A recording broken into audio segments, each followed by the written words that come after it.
पाकिस्तानी बोलता है कि जला देंगे, तेरी माँ का जलते हुए दिए को परवाने क्या बुझाएंगे, और जो मुर्दों को नहीं जला पाते वो जिंदों को क्या जलाएंगे। क्या मेरा हिंदुस्तान जिंदाबाद था, है और रहेगा। क्यों मरते हो सनम बेवफा के लिए? 2 गज जमीन नसीब नहीं होगी दफन के लिए। अरे मरना ही है तो मरो वतन के लिए। लड़कियां भी अपना दुपट्टा उतार देंगी तेरी कफन के लिए।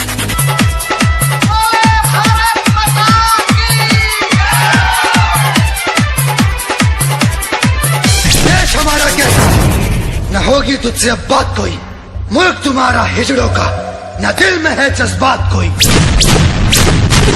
हम भारत माँ के सपूत हैं, ईंट से ईंट बजा देंगे, तू दर दर ठोकर खाएगा ऐसा कोहराम मचा देंगे।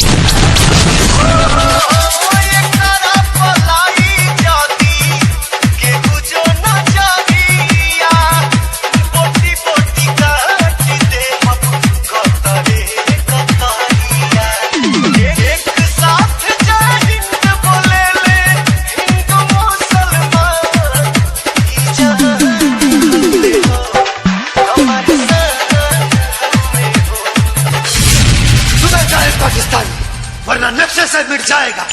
हिंदुस्तान जिंदाबाद तेरा रोम रोम चिल्लाएगा। तेरी आने वाली पीढ़ी मेरे मुल्क के तलवे चाटेगी। मत उलझ हिंदुस्तानी से, तेरी मरी हुई माँ भी डांटेगी।